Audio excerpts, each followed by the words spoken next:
2 days before the 1992 Pepsi 400 at Daytona, journalist Tom Ford for the Tampa Tribune and photographer Mike Catino had the opportunity to join Alan Kulwicki for an autograph session. They would fly from Daytona to Tampa and back in a twin-engine turboprop plane. Tom met the pilot, Charlie Campbell, who the Brooks family hired in January. "You'd be surprised," he said. "Some of these high-tech private planes are better than what the airlines fly. I'll tell you what, though, when we get airborne, we'll slow down so y'all can enjoy it." Yes, Hooters' other plane was a jet, but to Campbell, the twin turboprop Fairchild Merlin 300 was, in his words, the sports car of private planes. Robert Brooks, chairman of Hooters of America, wasn't on hand that weekend, but his son Mark would join the flight. Just after takeoff, Kulwicki looked nervous, but shook it off when he sensed the gaze of the other passengers. He said he was disappointed he didn't qualify better for Saturday's race, knowing he'd have to roll off 26th. Every position mattered, now that he was just 73 points behind leader Davey Allison, the 500 winner. Someone then asked Kulwicki a question he'd heard many times before. It broke the ice, as he laughed it off. "Ah, that's what everybody thinks," he said. "They all say, yeah, but you get to go out with the Hooters girls." "Not really. It's strictly business. I haven't even gone out with any of them. Yet." The rest of the day went smoothly. A limousine took them to Hooters for the autograph session on West Hillsborough Avenue, and Campbell flew the group back to Daytona. It was a trip Kulwicki had made many times before, and now with a 3-year contract and 100 Hooters restaurants in 25 states, one he will make many more times in the future. One of these flights occurs on Thursday, April 1st, 1993, 3 days before the Food City 500 at Bristol. It was at Bristol in August of 91 that Kulwicki first won in the Hooters car. In the spring of 92, Dale Jarrett led 38 laps, the first ever for Joe Gibbs Racing. But Jarrett was no match for the owner-driver Kulwicki, who held him off to win his first of 2 races on his way to the championship. To win at this track for a 3rd year in a row will be even more challenging. Both Kulwicki's wins were marred by concerns over the track's asphalt surface coming apart. Track president Larry Carrier then spent $1 million repaving the track in concrete. But in August, the drivers found the surface too rough, so Carrier then sanded down the surface, hoping it will allow for more side-by-side racing. Just a few weeks before this flight, Kulwicki joined Rusty Wallace for a test on the smoother surface. Kulwicki was fastest. Continuing their rivalry from ASA, Kulwicki rolled out his backup car to show it was just as strong as his primary. Unfortunately, he ended up crashing it. Kulwicki is certainly thinking about all this as he arrives at Concord Airport after church to meet with Charlie Campbell, Mark Brooks, and Dan Duncan, Hooters' Director of Sports Marketing as of that January. The 4 had the option of using the jet that Hooters also owned, but the company's sales staff needed it for a longer flight to New York, so Campbell has flown the Fairchild up from Atlanta. Kulwicki's crew doesn't join them. Unsatisfied with their pit stops, crew chief Paul Andrews wants to get in some more pit practice at the shop. When their front tire changer is late, they decide to drive to Bristol instead of flying with Kulwicki from Concord to Knoxville. Tom Roberts had planned to join Kulwicki too, but doesn't change his commercial flight arrangements from Huntsville, Alabama to Knoxville instead of Bristol, so he flies straight to Bristol to join the team. He doesn't relay this information, wanting Kulwicki to have the chance to discuss business matters with Brooks and Duncan before they meet up again at the hotel.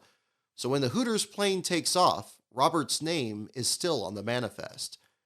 After a safe landing at McGee-Tyson Airport, Kulwicki completes an autograph session at the Knoxville Hooters.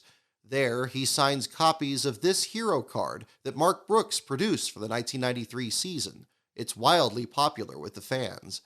After the last card is signed, Kulwicki calls his friend Terry Mosley by portable phone. He had planned to ride with Terry and her husband Clark from Knoxville to Bristol, but has decided now to fly these final 115 miles instead. The 3 will meet up for dinner at Grady's in Johnson City, where the Mosleys have set up Kulwicki on a blind date. Then they'll go to the Sheraton Plaza's lounge to meet with other friends. In the meantime, they'll wait for Kulwicki's plane to land at Appalachian Flying Service Incorporated at the terminal to Tri-Cities Regional Airport near Bristol. Kulwicki, Duncan, and Brooks arrive at McGee-Tyson Airport, where Campbell has the Fairchild refueled, the fuselage glistening in the damp night air. At 10 minutes to 9, Kulwicki calls the Mosleys again and says he is now on the plane and will be at Tri-Cities in 20 minutes. Despite light rain and some fog, there is still 6 miles of visibility, perhaps enough for Campbell to see the lights of another private plane 2 miles ahead of him, a King Air carrying Dale Earnhardt, among others, who are arriving at Tri-Cities from the opposite direction. Earnhardt's pilot, Mike Collier, radios Campbell that he is in front and cleared to land at Tri-Cities main runway, number 23. Campbell calls for an auxiliary power unit to keep the Fairchild's engines warm once he lands, and requests a quick turnaround on fuel so he can fly back to Atlanta. When the tower clears Campbell, there is about 30 seconds of silence. Collier is about to radio back when he hears Campbell key the mic, then, in his words, a grunt or groan, like you would hear if you had the wind knocked out of you. Then comes a burst of static. In it, he thinks he hears a scream. On Island Road, just off Interstate 81 in Blountville, Roger Amix is sitting in his living room when he hears a loud whistle. He looks out the window, where his wife Deborah and daughter scream as they see a plane fall out of the sky. Deborah hears 3 explosions, which to neighbor Rachel Shively sound like dynamite. Christy DeBoard hears the plane's engine sputtering, then an explosion, and sees a big ball of flame from a nearby hillside. One witness reports seeing a flaming object come off the plane about 3/4 of a mile from where it disappears. A motorist traveling south on the interstate sees the plane roll to the right, then, quote, enter a rolling stunt maneuver, 2 rotations, appear to regain control for 3 to 5 seconds, then begin a steep descending, rolling, flailing action. Others report sparks and heavy smoke coming from the plane and that its cabin lights are still on. All call 911. As he lands Earnhardt's plane at Tri-Cities, pilot Collier hears the tower try to radio Campbell, but there is no response. They've lost contact after the plane dropped below 1,900 feet. The tower then makes their own 911 call, saying there might be a plane down. Collier then turns to Earnhardt and tells him Kulwicki's plane might be in trouble. The reality, as the NTSB will reveal the following year, is much worse. On final approach to Tri-Cities, barely a half mile from the airport's outer marker, 6 miles from the runway, both the Fairchild's engines lose power. Campbell pulls the stop and feather control levers, the first step in such an emergency. The aim of this procedure is to pull the propeller blades parallel to the flow of air, allowing the plane to glide. Instead, it falls. The nose sinks, sending the plane into a steep, spiraling dive from an altitude of 3,000 feet. On impact, what little debris isn't consumed by the explosion forms such a small radius that the plane could only have hit the ground head-on. Some of the debris is buried so deep that a backhoe will be needed to retrieve the last of it. Investigators know the plane didn't run out of fuel. At the scene, the smell of burning petroleum hangs heavy in the air. Perhaps Campbell accidentally reversed the thrust of the engines, causing the plane to virtually stop in midair and stall. Or maybe ice formed inside the engines. That night, the NTSB reports the presence of light rime icing, or heavy frost, from 12,000 feet down to 4,500, or 500 feet above the ceiling. But another pilot in the air that night reports his ice melted off unheated parts of his plane below 10,000 feet, 3,000 feet higher than Campbell ever flew that night. Earlier that night, Campbell himself encountered icing conditions on the approach to Knoxville without any issues. In the wreckage, investigators find no electrical continuity in the plane's de-icer boot, also known as the inlet anti-ice system. Maybe Campbell didn't turn it on, or it simply malfunctioned. Either way, the only 2 warning lights activated were the inlet anti-ice annunciator and stability augmentation system fault warning. And so, the final report cites ice in the engines as the most likely cause. It is now close to 10 o'clock. At the Appalachian Flying Service at Tri-Cities, the Mosleys are joined by other friends of Kulwicki's, then his crew. All are visibly concerned. They've been called by Tom Roberts, who was in his hotel room when Rusty Wallace knocked on his door, telling him something happened to Kulwicki's plane. Rusty and his brother Mike joined the group at the airport. The room where they're all waiting is decorated with racing memorabilia, including a card signed by Kulwicki. Minutes turn to hours. The plane still hasn't arrived. It isn't until 3:15 a.m., the early morning hours of April 2nd, that Sheriff Keith Carr arrives from the accident scene. He requests Crew Chief Paul Andrews join him outside. 5 minutes later, Andrews speaks with his crew. Kulwicki's plane has crashed into a hillside in Blountville. The debris will soon be on a trailer headed to Griffin, Georgia for examination.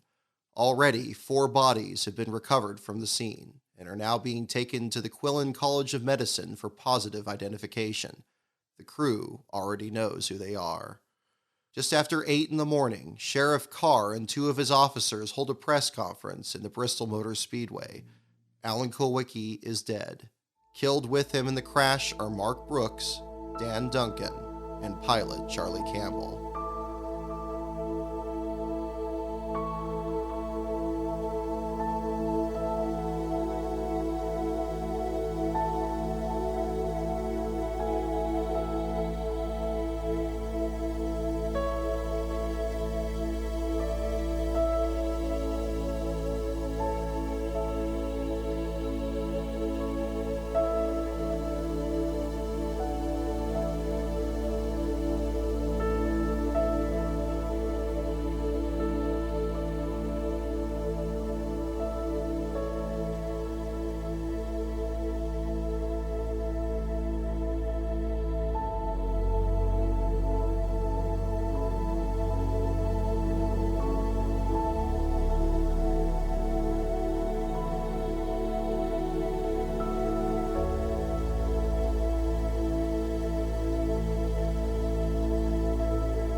Hooters closes all their restaurants for the day.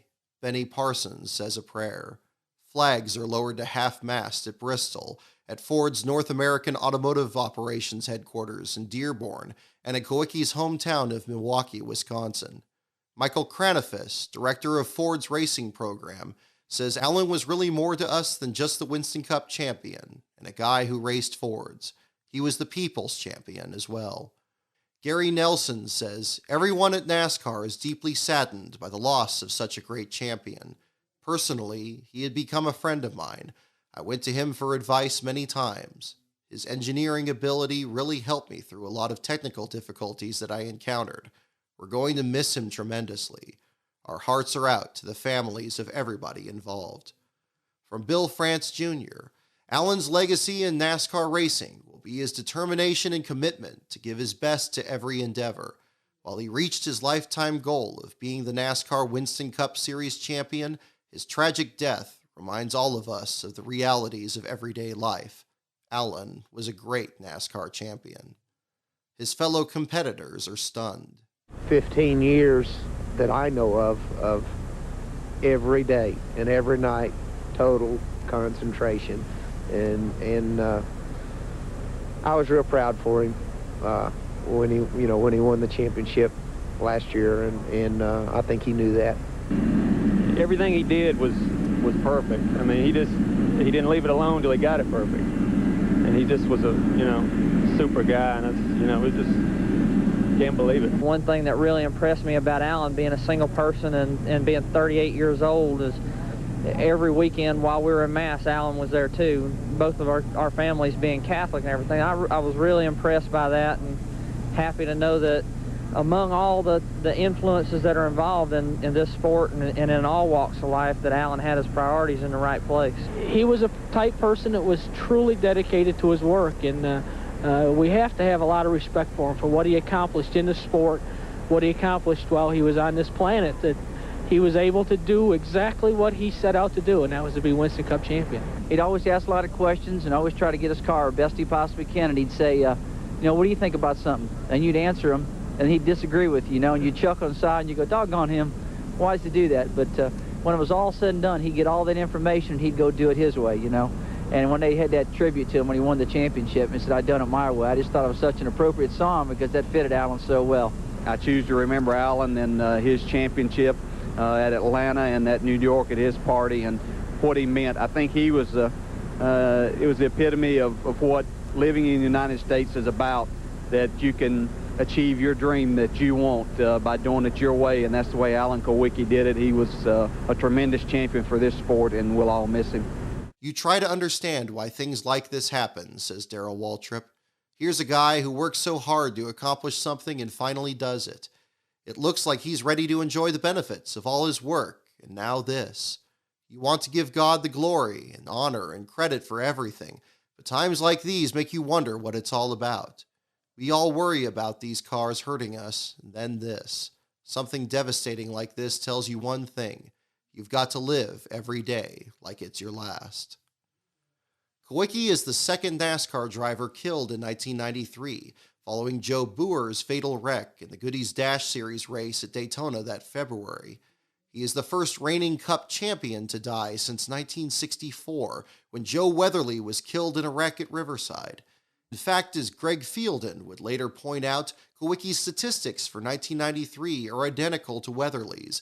5 starts, 0 wins, 0 poles, 2 top 5 finishes, and 3 top 10s. Kulwicki is also the first professional race car driver to die in a private aircraft accident since October 1988, when road racer Al Holbert died in a crash in Columbus, Ohio.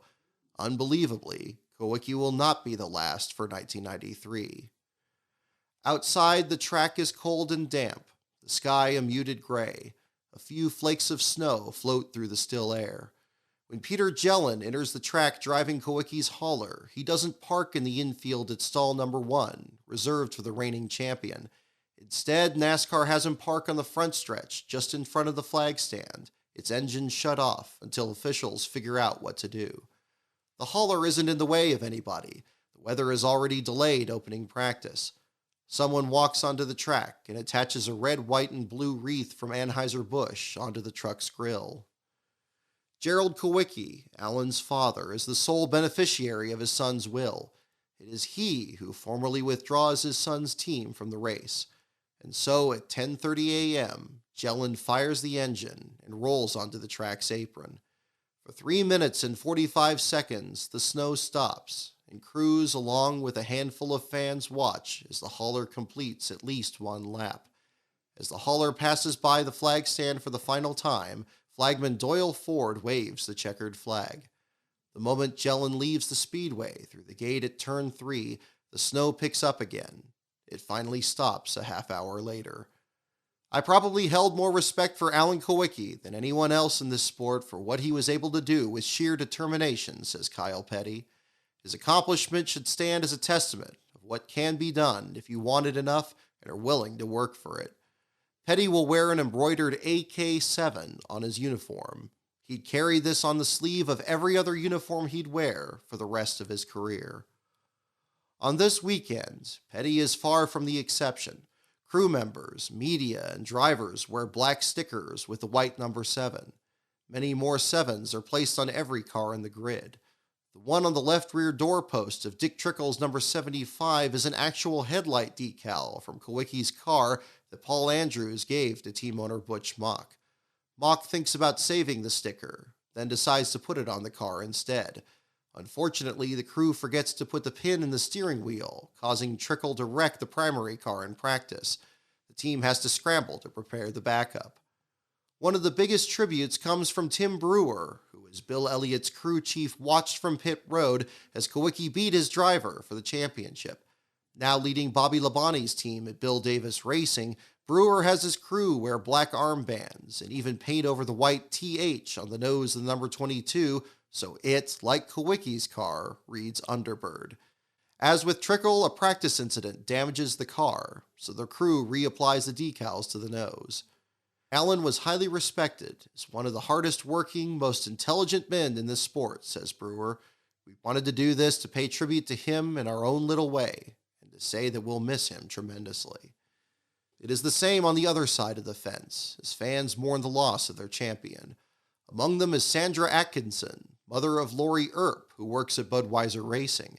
Atkinson gives away 125 pins made of white, orange, and brown yarn, representing Kulwicki's team colors.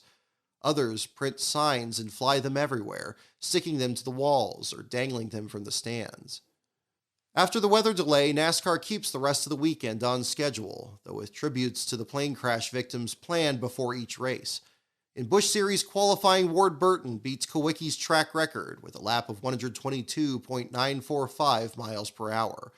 On the Cup side, Rusty Wallace falls short of that record, but benefits from his test to win the pole for Sunday. This is the first time I've ever won a pole and not been excited about it, says Rusty. Because of what happened to Allen, I think everyone in the infield felt pretty ho-hum about racing today. No one went as crazy about qualifying as we usually do. The whole atmosphere has been pretty down. Wallace, who was at Tri-Cities Airport that night, wonders if the crash was caused by too much weight, the reason why he decided to replace his own plane with a larger one. Such had also been on the mind of Kulwicki, who after several flights on Hooters' plane had talked with Rusty about buying a King Air like the one Earnhardt had. Tom Curran, Charlie Campbell's former co-pilot, comes to his late co-worker's defense. I know this. The plane was well maintained and flown by a competent and conscientious pilot, he says. Its flight characteristics were excellent. Press releases are handed out to media informing them of funeral arrangements for the 4 victims. Services for Mark Brooks and Dan Duncan will take place in Atlanta, with Brooks to be buried in Long, South Carolina. Campbell's services will take place in Fayetteville before he'll be buried in his native Decatur, Alabama. Kulwicki's will take place in Milwaukee, with additional services in Charlotte. In lieu of flowers, Allen's father Gerald suggests contributions to his son's favorite charities: the Winston Cup Racing Wives Auxiliary, the Brenner Children's Hospital, the National Head Injury Foundation, and the St. Thomas Aquinas Catholic Church in Charlotte.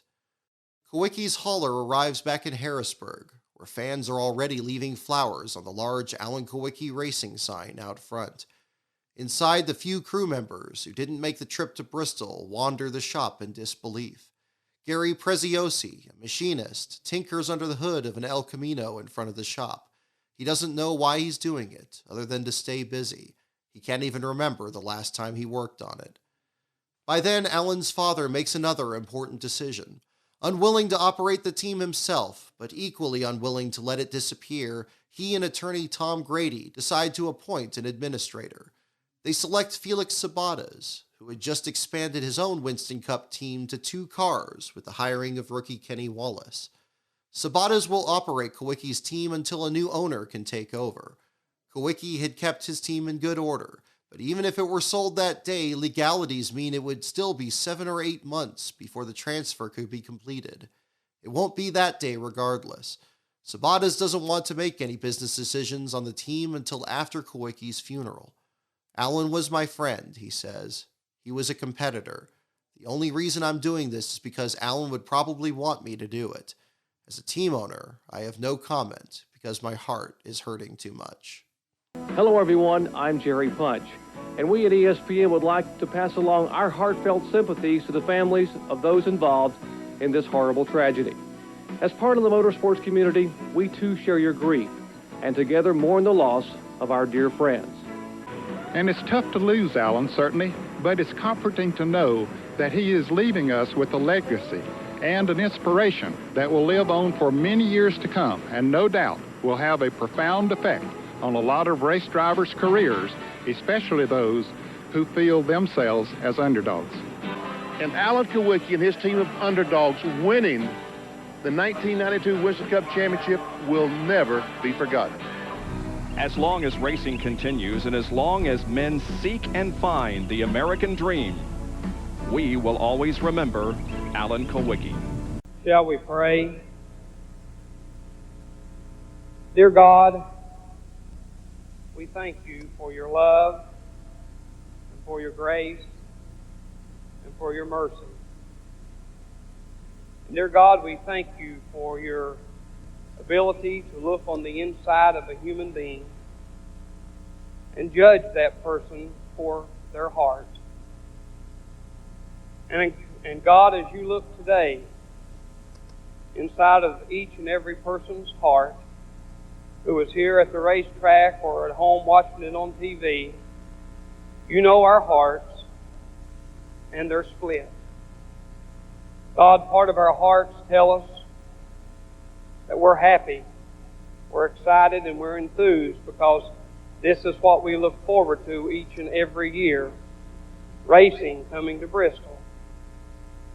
But at the same time, God, our hearts are ripped, they're aching, and they're breaking. We have experienced a tragedy in the racing world, and we as fans pretend to be grieving. God, we as fans wear the hats, we wear the shirts, we scream and we holler. God, we are so excited when our racers come to town. But God, there are people who are hurting, and there are people who are deeply concerned. Inside of this group of men, they are our heroes. But God, in the real world, on the other side of the tracks, these men have spouses. They have children. They have brothers and sisters and parents who are deeply concerned and who love them and need them. So God, we pray for safety. We pray for enjoyment. And we pray for an entertaining race. But oh God, please keep these men safe for their families. God, our hearts cannot be touched with the grief that the families that are grieving because of the accident this past week. God, we know that things happen that are sometimes uncontrollable by us. And the families of Kulwicki and Brooks and Duncan and Campbell, God, I pray that you told us that you're the God of all comfort. You told us to come unto you when we're weak and heavy laden. So God, that they are aching, and touch them. And in the midst of tragedies that come our way, especially those in our personal families, we cannot thank you enough for good memories. And the racing world, God, each and every fan, thanks you for memories. We will never forget the lucky number 7, the rookie. We thank you for the memory of someone who's shown us that an owner and driver, both the same, can conquer a championship. God, we will always be reminded in our memory, and we will smile each and every time we hear or see a Polish victory lap. And God, there's not a one of us will ever forget the time that our champion combed his hair before he got out of his car. God, we thank you for those memories. And we pray as we leave here today, God, that we will enjoy this. And we all will say that it's been good to be here. And each and every one of us, God, can leave safe. Again, we mean it when we pray for a safe race. And God, not just me, but thousands and millions of fans everywhere will be praying a moment of silent prayer on behalf of the families of Alan Kulwicki, Mark Brooks, Dan Duncan, and Charles Campbell. Thank you for loaning them to us for a short while, and please be with their families. In Jesus' name, amen. I will lift up mine eyes unto the hills, from whence cometh my help. And we know that all things work together for good to them that love God, to them who are called according to his purpose. As it happens, both races at Bristol are won by drivers with close connections to Kulwicki. Saturday's Busch Series race goes to Michael Waltrip, with whom he competed for Rookie of the Year in 1986. Michael Waltrip has come by to take the checkered flag and win the race. What a wild scramble at the finish, as Michael Waltrip gets his 6th career Busch Series victory. And in honor of his fallen comrade, Alan Kulwicki, who we lost on Thursday night, Michael Waltrip, to the pleasure of this tremendous crowd who stand in silence and wave, and there are tears and a lot of eyes in the stands as Michael took a reverse lap.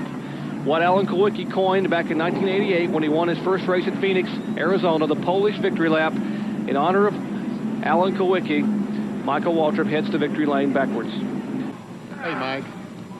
Pretty special day, huh? It's a shame, you know.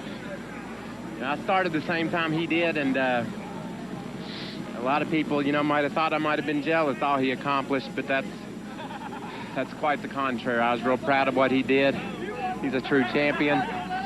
We want to dedicate this race to Alan in the memory of him and all he accomplished, and to others like him, and the Brooks family, and Dan Duncan, and the pilot. You know, it's just tough. Among those joining him in victory lane is his girlfriend, Elizabeth Buffy Franks. My girlfriend Buffy, who I'm fixing to ask to marry me one of these days, maybe even today. Will you marry me? Yeah! Hey, were you serious, Michael? Yeah. You were? I got your ring in the truck. I just didn't know when to give it to her. I never did it before, so I didn't know how to do it. Buffy, what about that? Hey! Do you accept? Hey, guys, what do we do now? I don't know what to do now. Jerry, what do I need to do? I tell you, he couldn't be with a better couple. He's talking about Chuck and Pat Ryder. Hey, I got the preacher, Jerry. I got the preacher. Oh, there's the preacher walking in. He's got some business. Not today, but like real soon, maybe. Uh-oh. Sunday is dominated by Rusty Wallace, one of many who battled Kulwicki in the ASA series. On this day, Rusty is untouchable. From the pole, he leads 376 of 500 laps. The Food City 500 win is his. Rusty Wallace, Earnhardt second, followed by Kyle Petty. Here is 4th position going to Davey Allison and Spencer, then Davey Allison, and then Darrell Walter. We're in Alan Kulwicki's pit today, and he did it here last year in the same spot. So wherever you are, Alan, this is for you, baby. And not unexpectedly, Rusty Wallace takes the Polish victory lap, as Alan Kulwicki called it.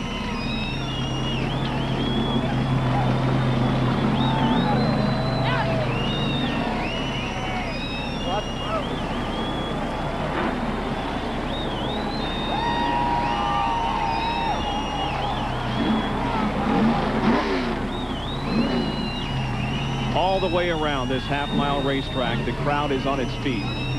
Maybe even those who cheer against Rusty Wallace are up saluting this victory lap because they know in reality it is for the fallen champion of this division, Alan Kulwicki, who was killed in a plane crash near Bristol on Thursday evening. I wanted to win this race so bad. I was so mad when Alan got hurt, you know, or got killed there, that I told the preachers before, I said, I'm going to try to win this thing for him.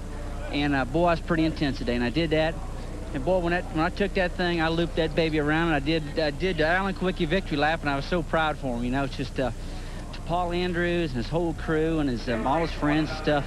This isn't for the Miller Daniel draft team. It's for you guys, because, I mean, we miss you bad. Paul Andrews doesn't watch either race. It's unlikely the rest of his crew does either. But Sunday night at 8 p.m., the team assembles for a meeting. By 11:20, all of them, including Joe Covington, who calls in from Richmond, unanimously decide to tell Gerald Kulwicki they wish to continue competing as a team in the Winston Cup Series.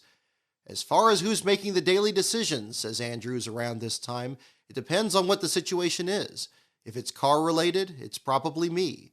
We've got 4 to 5 qualified people in our shop who can help make whatever decision we have to make. That's the same way it was with Alan. He wouldn't make a decision necessarily on his own either. And so on Monday, April 5th, everyone arrives to work at 7 a.m., just as they always had. We're going to try and make the most of it, says Don Hawk. Last night, we said if we kept talking about what to do, we expected to hear Alan yell, "Well, stop standing around talking about it. If you're going to do it, go do it. Let's move out." Kulwicki's family visitation and wake take place on Tuesday, April 6th in his hometown of Milwaukee. Rick Hendrick, Rusty Wallace, and Felix Sabatas all pitch in to make sure Kulwicki's entire 16-man crew can fly to the services. Joining them are Davey and Bobby Allison, Dick Trickle, Brett and Diane Bodine, crew chief Donnie Richardson with his wife Donna, Butch Mock, Mike Joy, and Pocono owners Drs. Joe and Rose Mattioli. They are among some 6,000 people in attendance. The next day, on Wednesday, April 7th, another 2,000 make it standing room only for the funeral at St. Matthias Church. Kulwicki is laid to rest beneath a rose-colored headstone with the name Matchula, the maternal family name. He's buried beside his mother Margaret and brother Kenneth, who both died when Alan was in grade school. "It would have been even better if my mother had remained alive to be an important person in my life," Alan said before his championship race. "But some things happen that are out of your control." Then, on Thursday, April 8th, 1,000 in Charlotte pay their last respects at St. Thomas Aquinas Church, where Kulwicki's helmet and gloves rest on the altar. The big names are there again: Richard and Linda Petty, Rusty Wallace, Dale Jarrett, Ricky Rudd, Morgan Shepard, and Michael Waltrip. But appropriately, so too are many of his fellow underdogs: Dave Marcus, Phil Parsons, Jimmy Means, and even Baxter Price, who raced in Cup from 1973 to 1981. "I spent my whole career as an independent without much backing," says Price. "He started out the same way and licked them all to become the champion. My wife Patsy teaches second grade. Because Alan had a college education, she held him up as a hero to the kids. I remember when Alan first came down here that a lot of us couldn't pronounce his last name. Now we'll never forget it." Father Dale Grubba shares stories of Kulwicki's determination, generosity, and faith. The St. Christopher medal he'd welded under the seat of his car, the lines of scripture he placed in his suitcase, how, when he learned a crew member needed to work long hours away from his family, Kulwicki gave the man $500 for each of his 3 sons to start a savings fund. And as always, there was his legendary dry sense of humor.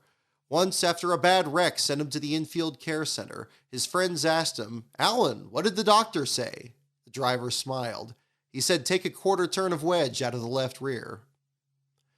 Fans overflow the grounds and watch in silence as film highlights play of Kulwicki's career, once again played to Frank Sinatra's My Way. A color guard from the Charlotte Fire Department stands sentinel outside the church doors, which are flanked by an American flag and another for the Winston Cup Series. After the service, a member of the guard presents Kulwicki's father with a folded flag.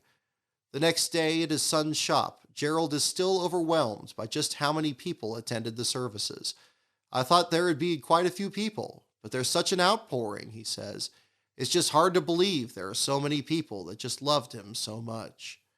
He tells interviewer Tom Higgins, "You can write in your own words, fill in whatever you want, how much I appreciate all the many nice things they said about him." Those who can't attend send letters by the thousands, and from as far away as Canada, Germany, and Czechoslovakia, Martin Bahrain, whose Cup team shut down late in the '92 season, sends his condolences in a letter from London. After the team voted on the night of Sunday, April 4th, Don Hawk expects Alan Kulwicki Racing to return to the Winston Cup Series after the following off weekend for Easter. Already, the team is rebuilding the Underbird that was wrecked in Atlanta, so it will be ready the next month in Charlotte. Ironically, the question of who will drive has been all but answered. Just 1 month before the crash, Kulwicki had discussed his estate plans with both Sabatas and Hawk.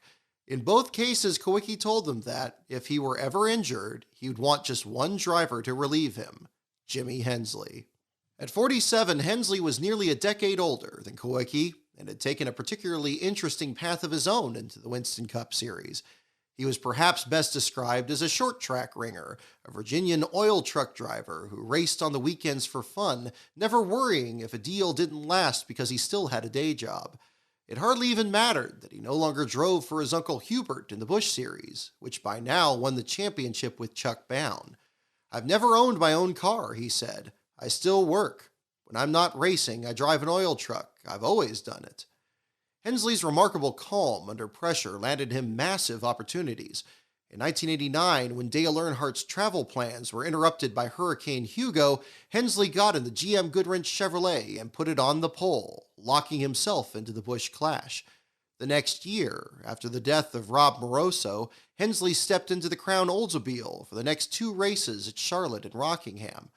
The year after that, Hensley earned a 10th place finish in a one-off for an unsponsored Team 3 racing at Martinsville. This kept him in the Rolodex for Robert Yates Racing, who in 1992 called upon Hensley to be Davey Allison's relief driver for the following spring at North Wilkesboro, a race that Davey won.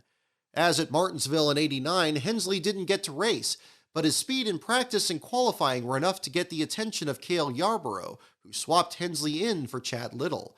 And though he ran practically unopposed, the same year Kulwicki hoisted the cup, Hensley was crowned Rookie of the Year. But 1993 had been a struggle. Phillips 66 didn't renew as a sponsor, and a replacement wasn't found until just 6 days before the Daytona 500.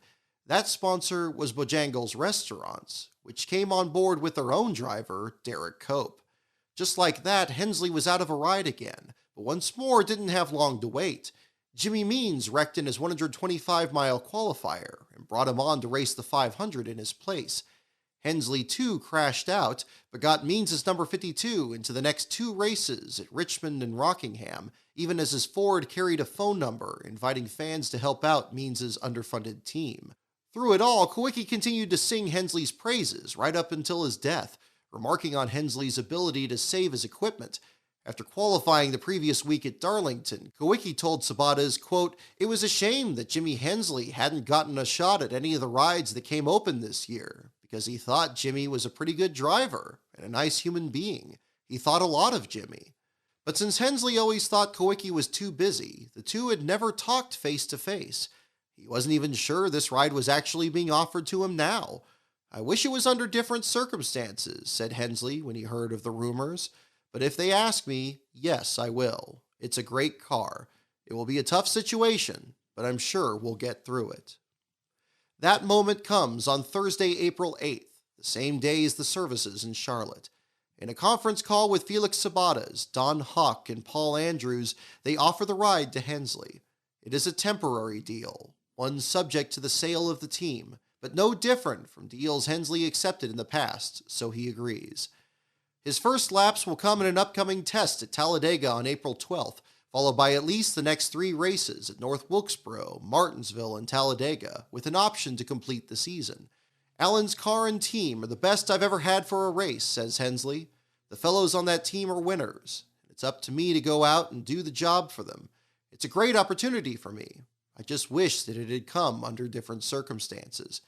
To anyone skeptical of the choice, Sabatas has a firm answer. "You've got a lot of guys out there not as good as Jimmy Hensley, and they got full-time rides." Hensley has never owned any of the race cars he raced, and wasn't interested in buying this team either. He won't need to. By now, Sabatas has received around 19 offers to buy Kulwicki's team, their identities kept a secret. Of these, he considers 11 to be serious bids, that is, from people not simply looking to buy the real estate, which at $1.25 million is less than half the estimated value of the team itself. Sabatas tells those people to not wait to hear back. Out of the remaining 11, 2 are IndyCar owners, 1 is involved in Top Fuel drag racing, and 4 he circles in red, active Winston Cup drivers looking to become owner drivers. With this much interest, Sabatas anticipates the team will be sold in the next month, with a new owner taking over by December 1st. By April 12th, as the Kulwicki team returns to the track for the first time since the accident, the business side of the deal swings into action.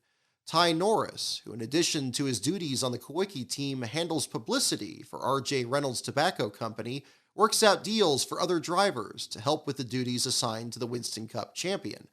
He cancels what would have been the first yearly championship poster and plans to use the current point leader in promotional material. Ernie Irvin tells Norris, "You guys have lost your champion, but we feel we have lost our leader. You call me, and I will do anything you ask." Earnhardt also volunteers, saying, "Put me in, coach." Through the Talladega test, Hensley remains as cool and calm as ever. He can't help but think back to his time racing for the Moroso team 3 years earlier, and how, unlike back then, the Easter off week allowed their team proper time to grieve. Working with their crew, they were kind of in shock. Rob got killed on a Sunday, and I was in his car on Tuesday in Charlotte. Everybody was still in shock. I think having a little more time, everybody is in a little bit better shape.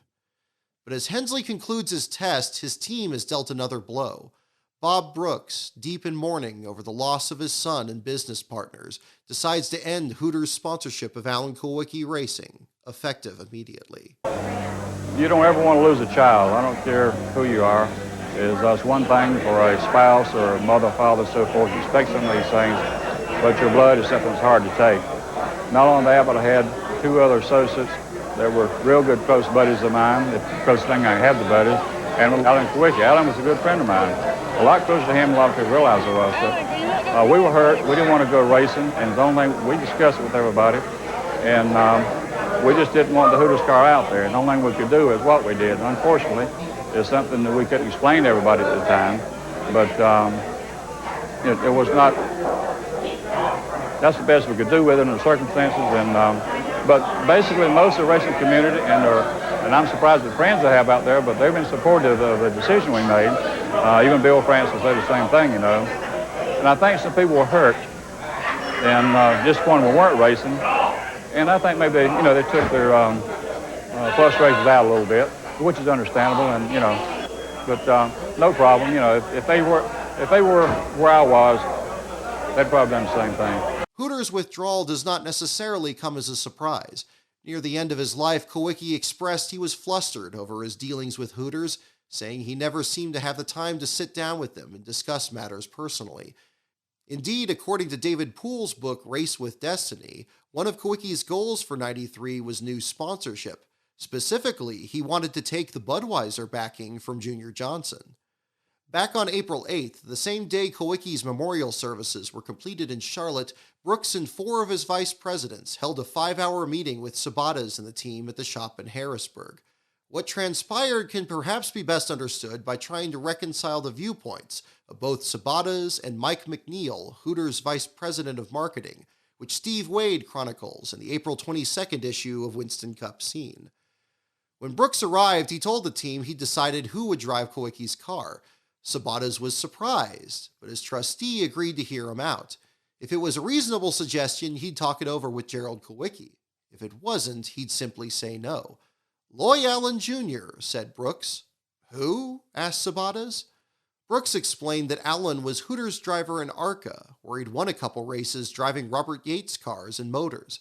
According to Sabatas, Brooks said his decision was final, and he even brought Allen to the meeting with his father, Loy Allen Sr., who was interested in buying the team for his son to race. "Let me stop you," said Sabatas. "I have the responsibility here. For me to put an unknown driver into this car would first bring Allen out of his grave, and second, I don't believe he can make the races at North Wilkesboro and Martinsville." Allen's father then stepped in, saying Sabatas was trying to destroy his son's career, to which Sabatas said he didn't have a career. One day perhaps, but not now. Sabatas explained he'd just promoted Kenny Wallace to Winston Cup after years of running the tracks in the Busch Series, just as Bill Davis had for Bobby Labonte.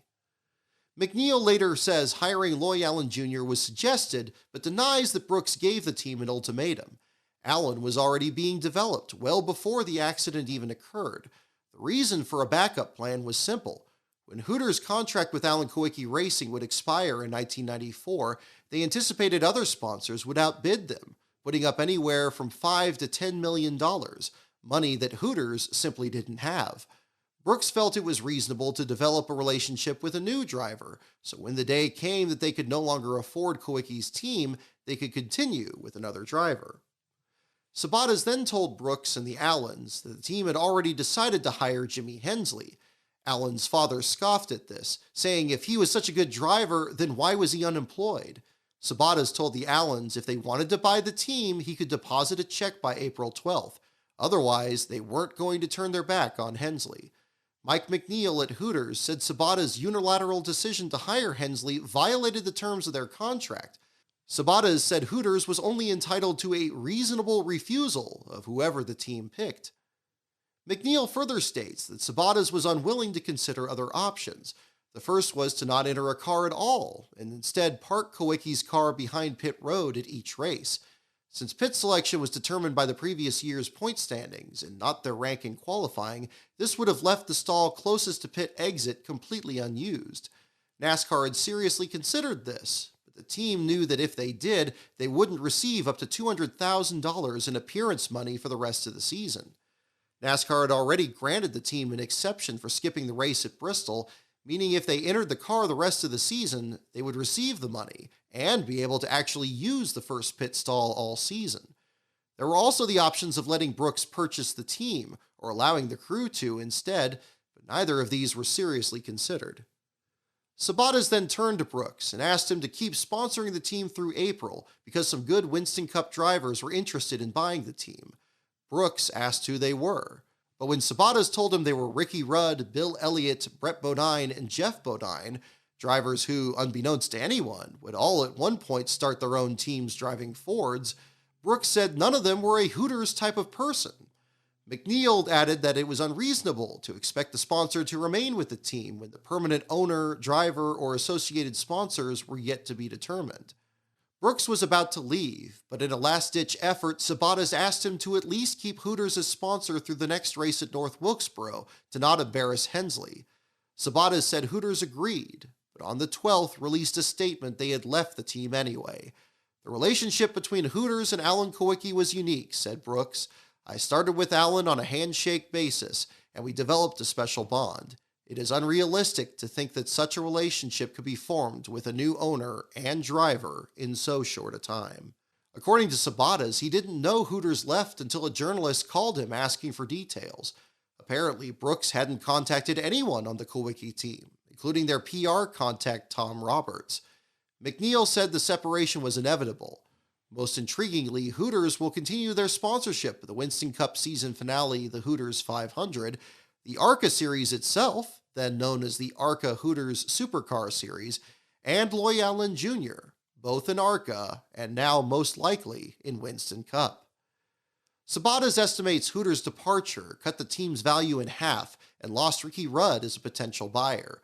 In the final year of his current contract with Hendrick Motorsports, Rudd had been thinking about starting his own team since 1991, when he felt the Winston Cup championship slipped from his grasp since he couldn't make his own decisions. Rudd had also started his Cup career in a car his father owned, though both he, his brother, and sister actually operated the team.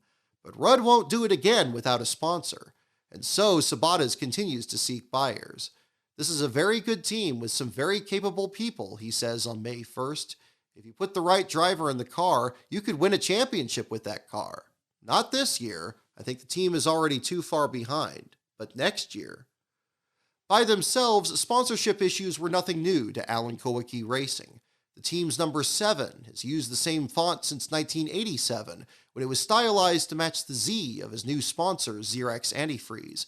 The number remained in 1991, even after Xerox ended its sponsorship due to falling antifreeze prices, leaving Kulwicki without anyone to back him but himself. At the time, Kulwicki estimated he'd saved just enough to run the first third of the 1991 season, but no longer. That was one of the toughest things I ever had to do, to keep that team going and risking everything I'd saved, he said.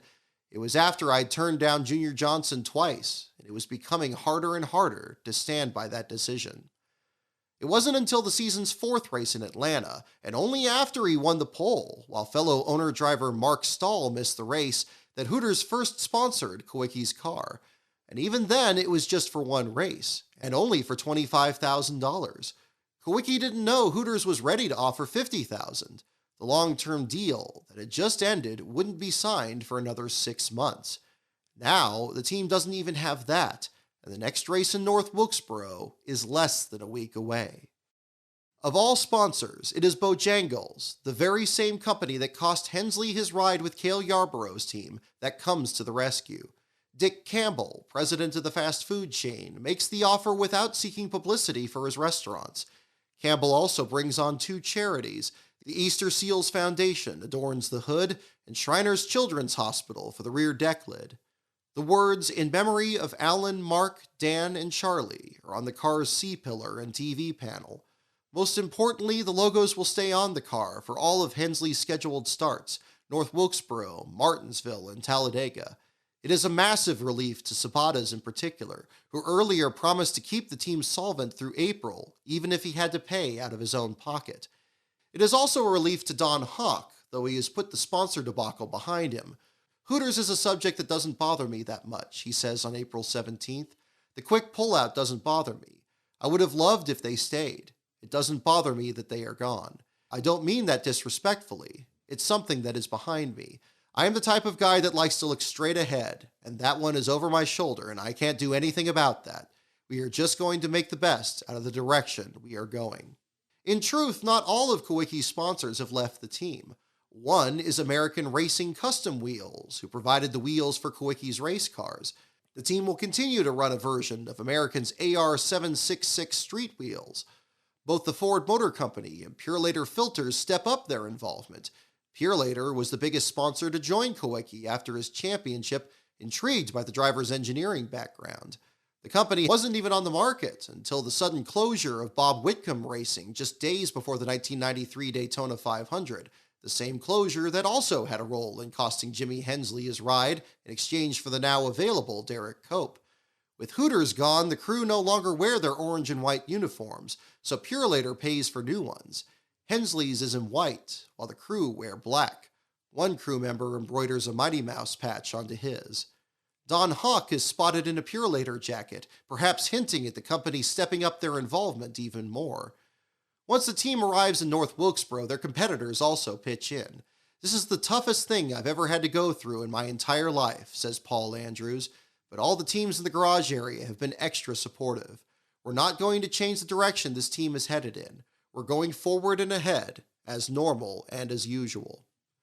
The tone is set after an early press conference with members of the team. "We'd like to thank everyone for everything they've done for us," says Don Hawk. "It's been rough these last 10 days. The entire NASCAR community has responded, and it has helped to make the pain of all of this a lot easier. We believe Jimmy Hensley can win races. That's why we're here. We're all behind Jimmy Hensley," adds Paul Andrews. "We just want to make the best we can of this situation. The mood of the team hasn't been one of necessarily being down. Everyone has been confident that something would happen, and whatever happened would be something positive. I'm excited about the opportunity and the situation," adds Hensley. "I'm ready to go racing." Hensley's is one of 2 late entries, which bring the entry list for the First Union 400 up to 38 entries for 34 spots. The other is the first Winston Cup attempt for NASCAR modified driver Jay Hedgecock of Winston-Salem and his team owner Jim Wilson, who years later will see his number 78 piloted by Gary Bradbury.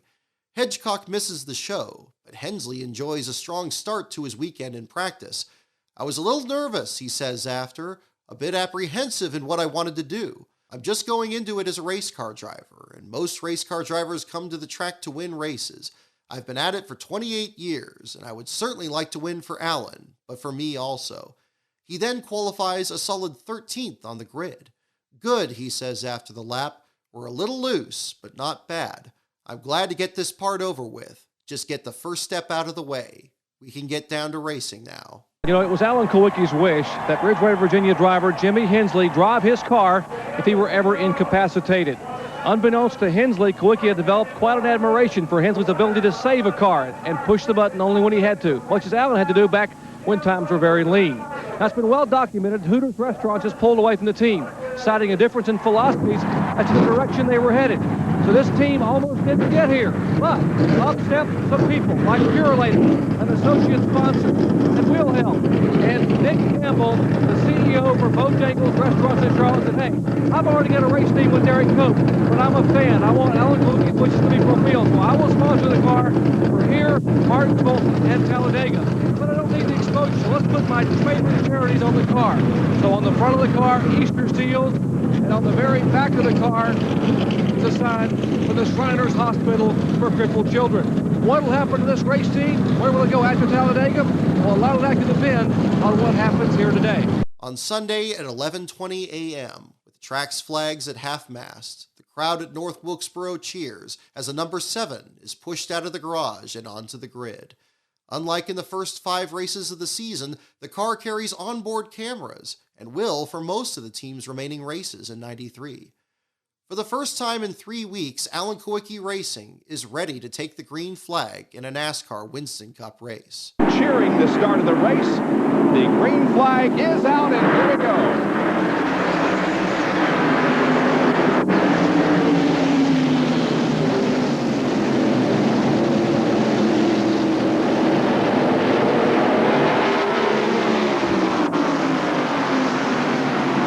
Jeff Bodine spinning, so is Ernie Irvin here in the opening lap.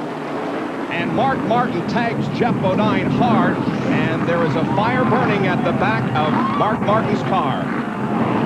This incident in turn number 4, Jeff Bodine getting sideways and then was collected by several others, and quite a fire, it appears, burning on the racetrack itself. It's just a racetrack itself. There's not a car there. All the cars have left except Mark Martin, and we can see just how much damage that Mark has to the right side of that car. The contact with Bodine doesn't damage the handling of Hensley's car, but does push the fender onto the tire, sending him to pit road for repairs.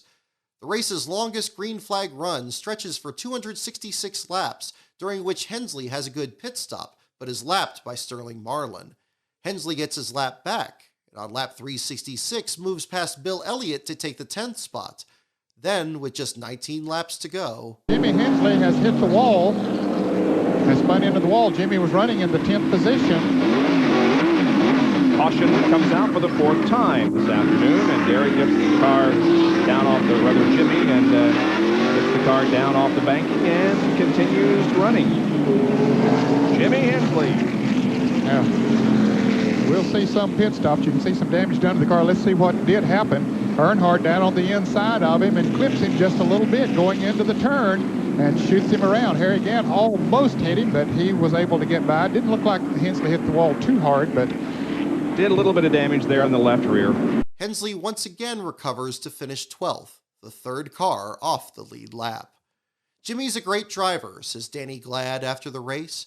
Just to get the communication going between us after one race is a big step forward. We'll start working together even better after we get more races together. We're all pumped up about going up there to Martinsville. I believe we'll run good everywhere we go. With that, Hensley and team return to Harrisburg to prepare for Martinsville, Hensley's best track. Perhaps with a strong run there, the team could complete the season their late owner and driver had started.